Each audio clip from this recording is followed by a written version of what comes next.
Си била еднаш една мајка пајка. Мајката пајка си имала 6 мали пајчиња. Еден сончев летен ден им рекла на пајчињата: Ква, ква, ајде по мене низ светот да ве видат сите.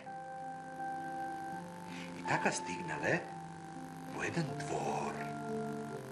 А таму другите пајки љубопитно ги гледале и гласно се подсмевале. Бих, какво е ова никакво пајче? За ова грдо пајче нема место меѓу нас. Една од пајките се разгракала и го клукнала по глава малото пајче. Мајката пајка се налутила и рекла: Остави го! Утрото тоа никому не направило лошо. Последно се испили, па може би затоа е различно. Но милото мало е машко, па ке зајакне и ке си го најде своето место во светот.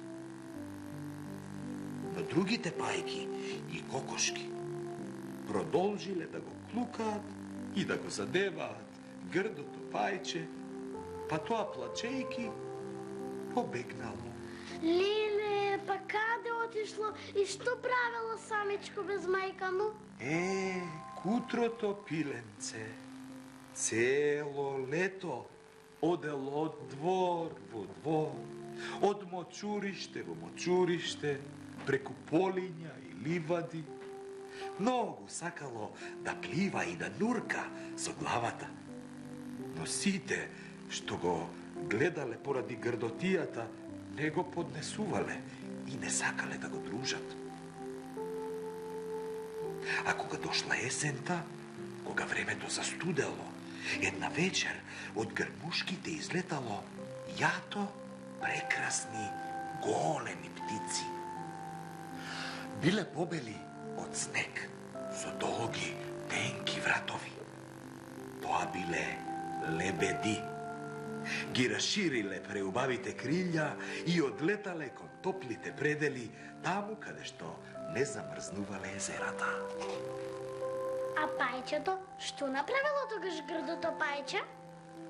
Пајчето не знаело како се викаат тие птици и каде летаат, но ги засакало бесконечно, повеќе од кого и да е до тогаш. И што се случило потоа? Потоа, за несреќното пајче дошле уште потешки денови. Многу е тажно за да можат да се прераскажат сите страдања што ги преживеало таа долга зима. Треперело од студ, гладувало и што ли не го снашло до денот кога пак огреало сонцето и времето се стоплило. Тогаш, едно утро, одеднаш се појавиле 3 прекрасни бели лебеди. Грдото пајче решило да им се придружи на тие царски птици. Ке одам, па што сака нека биде. Подобро тие да ме убијат, отколку да ме клукаат пајките. Грдото пајче запливало кон лебедите, а и тие со кренати крилја се приближиле кон него. Пајчето се исплашило и ја наведнало главата. Но какво чудо видело во водата. Го здогледало својот лик. Тој веќе не било на никакво пајче гладно и грдо, туку вистински убав лебед. Лебедите запливале околу него и почнале да го милуваат со своите клунови. А како грдото пајче се претворило во преубав млад лебед? Грдото пајче се родило во гнездо на пајка, но се извело од лебедово јајце. Затоа кога пораснало станало бел лебед, најубав меѓу најубавите птици. Бил многу среќен, но не се правел важен, зашто доброто срце никогаш не ја истакнува гордоста.